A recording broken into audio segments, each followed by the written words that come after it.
रात्रंदिवसा देवा तुमची मूर्ती ध्यानात, त्याचा लागेना अंत, त्याचा लागेना अंत.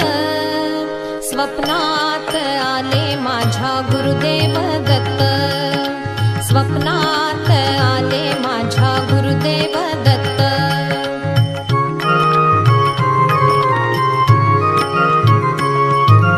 दिव्य स्वरूपी सडा टाकत होते अंगणात, अल्लख म्हणून भिक्षा मागत आले दारात.